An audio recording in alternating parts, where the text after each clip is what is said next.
we're going to move on to Scott Smith. He is the founder and CEO of Aquaflex Holdings. He specializes in developing and commercializing technologies to detect and remove contaminants such as oil, metals, and bacteria from water.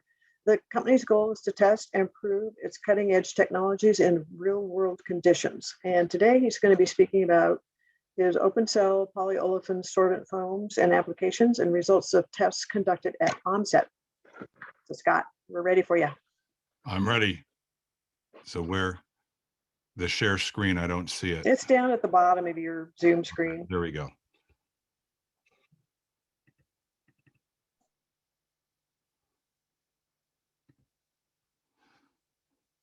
Okay, well, thank you for allowing me to present today.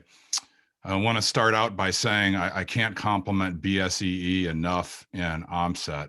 We've been there twice in 2014 and recently, and you're going to see the first public results that I'm presenting publicly today on the new recommended Ohmsett protocol to reflect more real world conditions. And I am going to go very rapidly. I am going to cover 11 years in 20 minutes, and I want to leave time for questions. And also I want to say that, BSEE, with that study, they spun it on Sorbents. Again, I can't credit the vision they have. And when I saw that they were working on new standards to reflect oil and water together in real world conditions, that's great to see coming from our government and them funding studies. I'm going to go through history very quickly. This is designed for people that are interested so they can actually see my laboratory, which is the real world, where we were proven in the history. We were endorsed by BP. We were on the cover of USA Today. This is pretty clear about the open cell foam being absorbed and versus some of the white pads that were in the Gulf. And what came out in the real world was we were far lighter.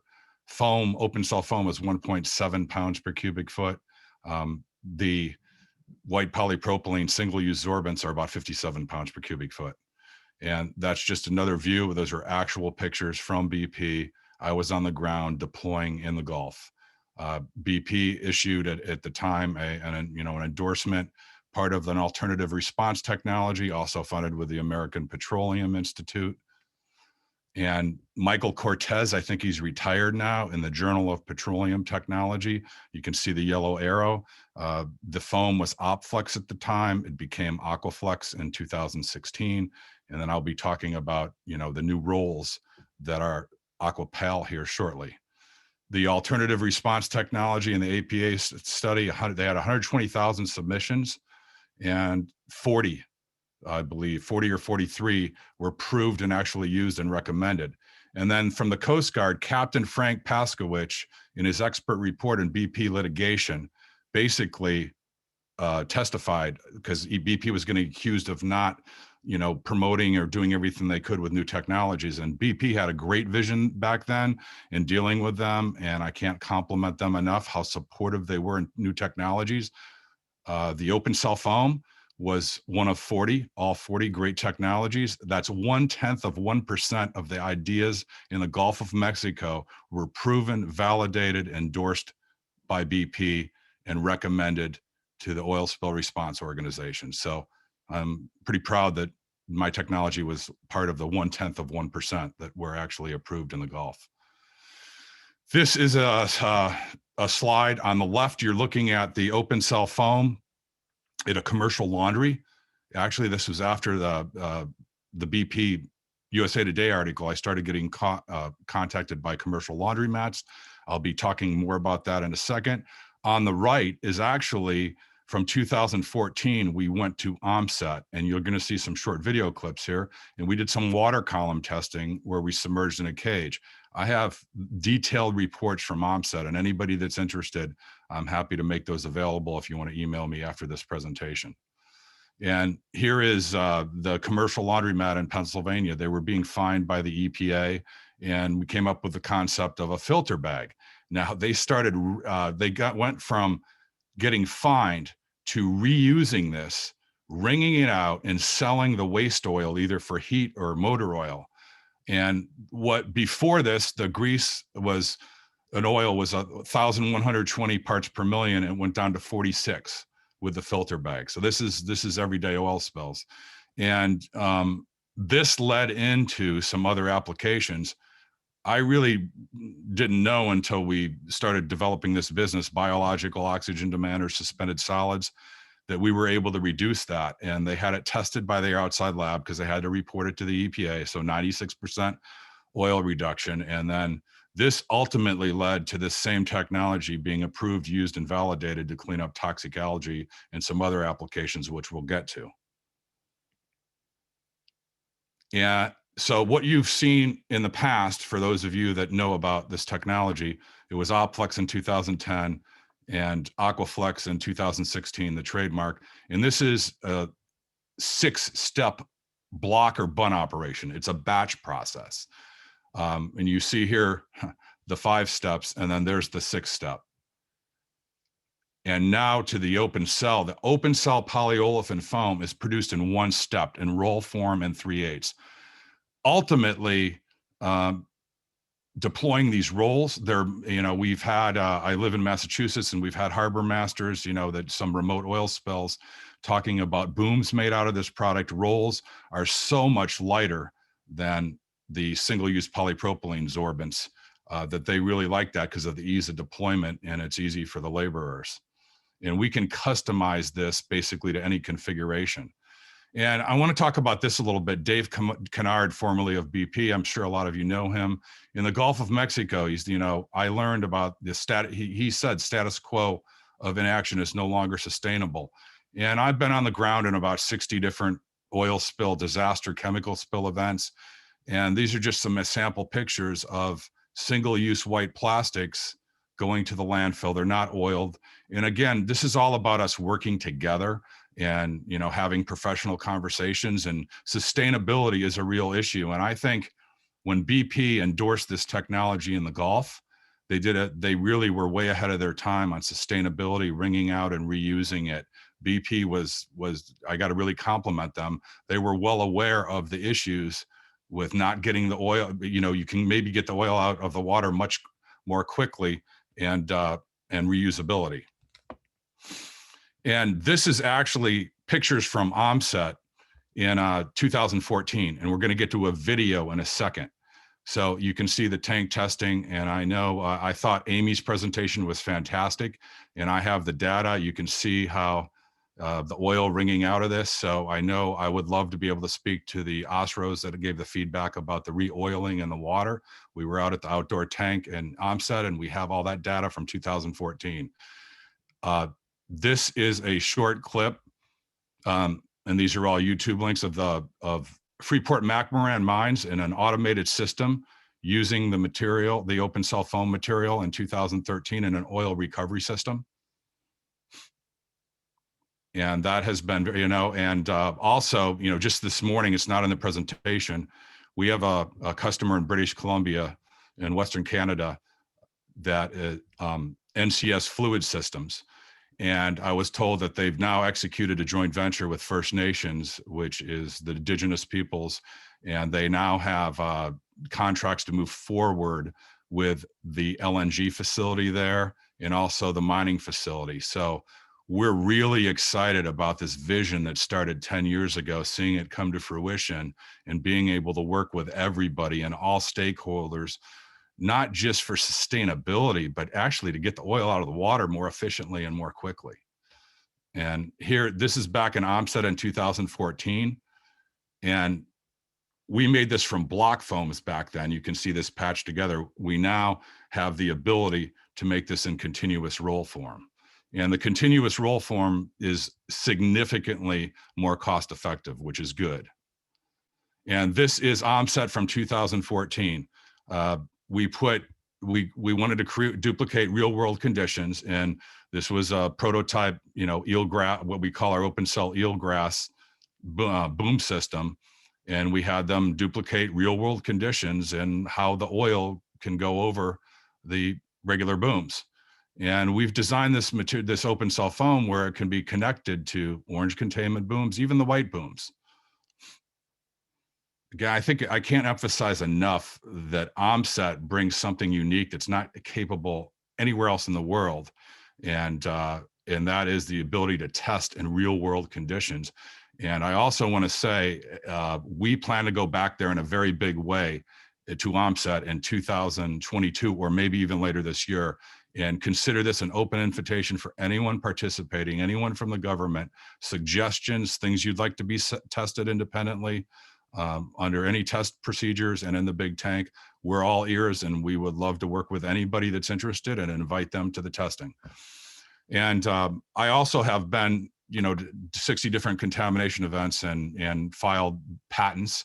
And what I do is I've gone into the disasters and then validated it with third-party lab testing, and this is in the public domain. Anybody interested can go into Google Patents and take a look at it. And in 2018, a competitor from the closed cell business and I came together. Company's called Palza. They're based in Israel. They're well aware of what's going on with that oil spill.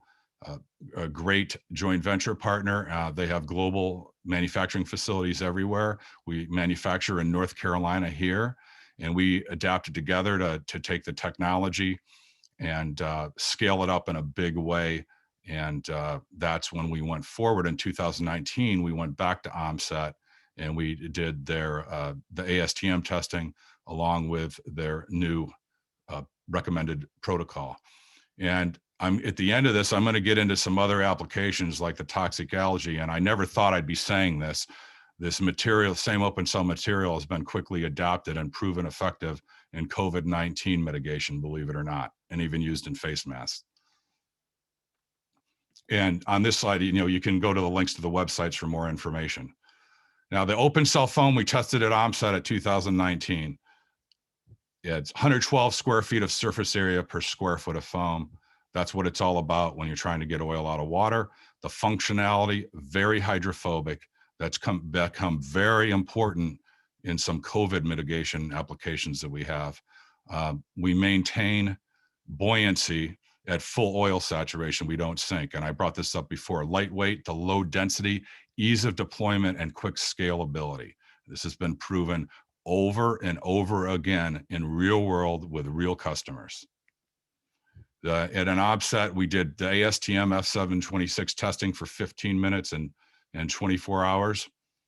The open cell foam maintained its buoyancy. We tested with some representative white polypropylene single-use fiber sorbents and also some single-use polyurethane foams. The polypropylene ultimately sunk. And again, this is pure oil. This is a lab test, not necessarily reflective of but it's still very helpful. And we looked at the multiple absorbed oil weight, and I'm going to go quickly through these slides because all this data can be available separately. We were around 28 times the weight absorbed, and the white polypropylene single-use plastic was around 8. When I first saw this, I well, that's not really that big a deal because we're so much less in weight. And then we were 30 times at 24-hour weight, and the white sorbent was 8.9. The polyurethane was 4.5. But this is what really got. I was kind of surprised in a good way here, is that we then calculated the gallons of oil absorbed per square foot, and that's 0.23, where the white polypropylene, the polypropylene was 0.09. Now, I know there's issues over sustainability and cost may come up, but if you want to get, even if you use the open cell foam AquaPal in a single use, you're going to get the oil out of the water more quickly. And if you send it to a landfill, we've also done the independent testing for biodegradability, ASTM D5526, and there's an additive in where it will biodegrade in a landfill. We can all, also the, commitment working towards sustainability. And this is the 24-hour test. We did that also, where 0.25 gallons per square foot versus 0.1. And we took the grams of oil absorbed after 15 minutes and 24 hours, according to ASTM F726, and we compared 15 minutes and 24 hours. And there you can see the performance speaks for itself. And Ohmsett field scale test, the field scale test protocol, I can't say enough about Grant Coolbaugh, Ellen Canone, available after hours, and I cannot recommend Ohmsett enough. I would love to see regulations that you got to get certified at Ohmsett, and I'm all for the best technology proven at Ohmsett.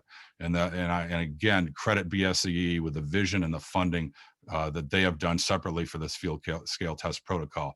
This kind of speaks for itself. This is from the Ohmsett executive summary report. It talks about the necessity for a test that featuring environmental factors representative field use conditions.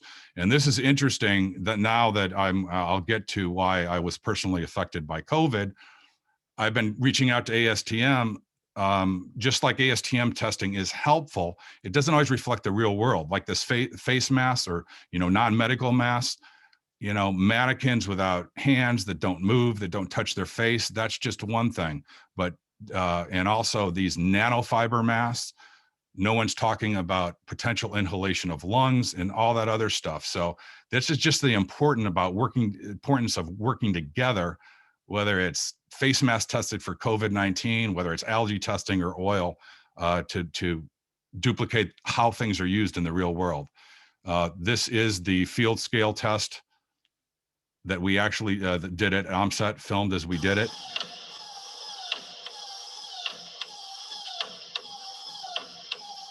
You can see how hydrophobic the material is with the oil being, with the water being repelled. And this was all measured. And this is we did it static, meaning, the water with the oil and water mixed, and then we did mix energy. And this is both the white polypropylene single-use sorbent and the open cell roll material in foam pad versions showed a 15 to 30% drop off in the ratios in the oil absorbed. So this goes to the point that you need to really duplicate real world conditions and then calculate. But you can see here, even if you use this open cell foam, one use, what are the other costs to the environment of not getting the oil out of the water? And what are the other costs to the environment by all the trips to the landfill and the total carbon footprint? And again, I think it's great, the study that BSE funded with Amy McClellan. I would love to see BSE fund future studies for the total cost impact of sorbents and how they're used in the real world. I'm going to go quickly here, algae media coverage.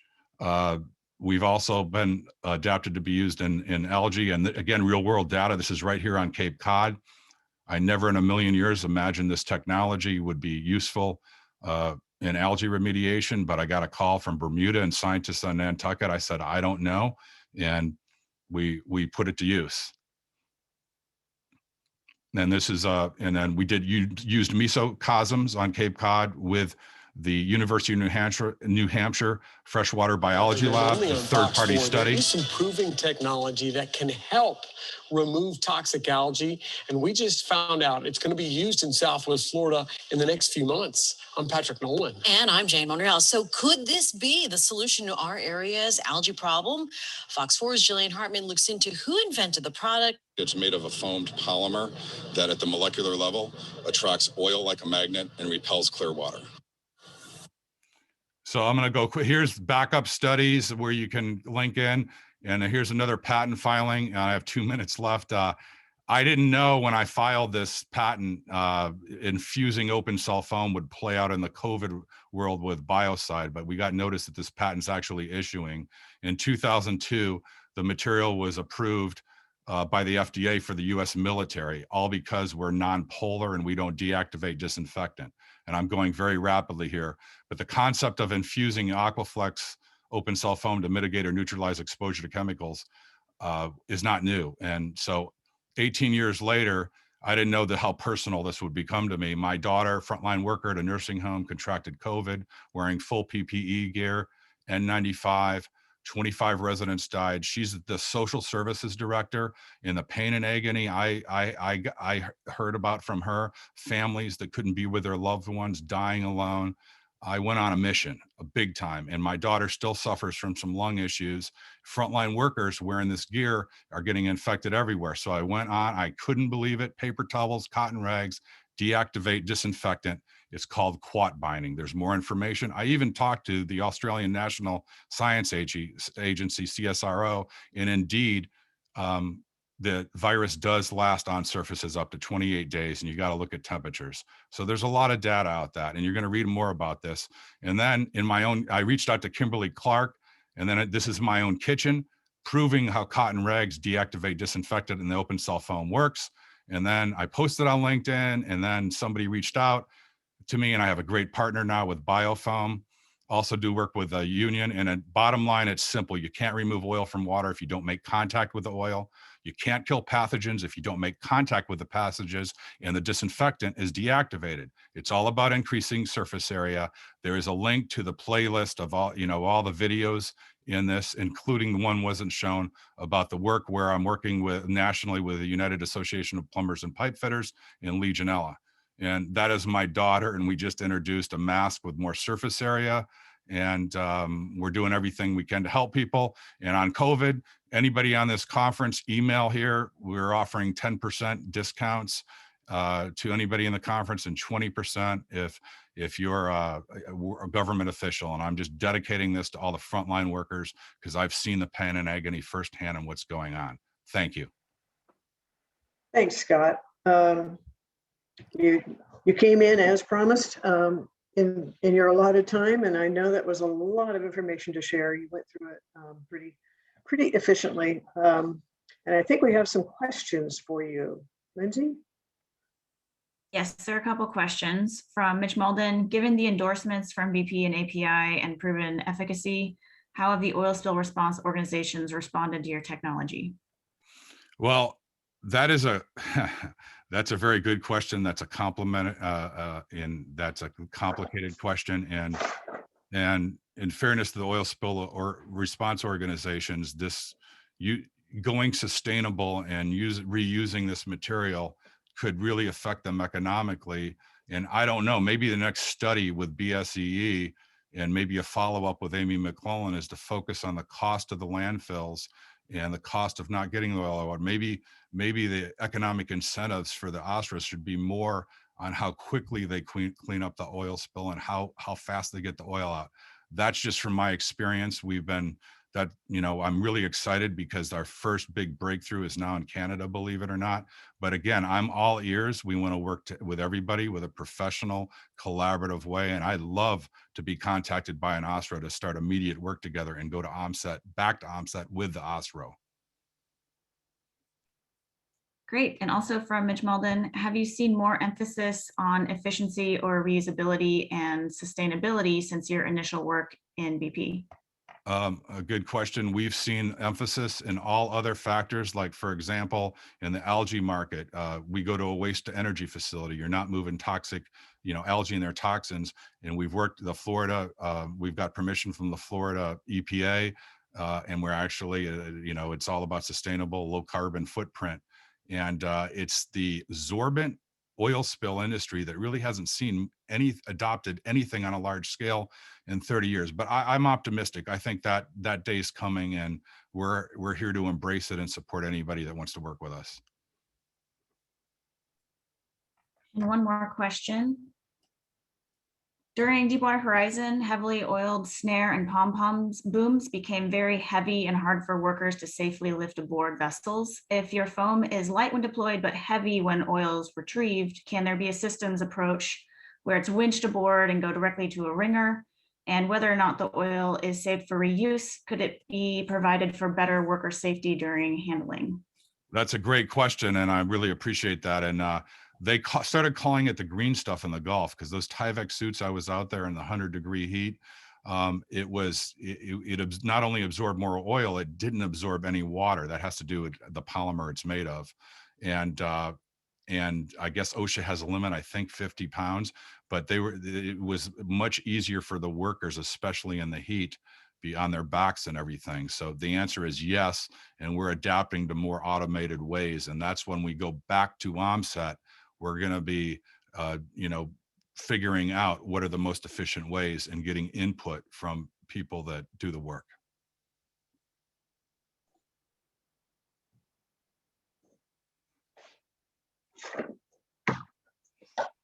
That's all we have. Thanks.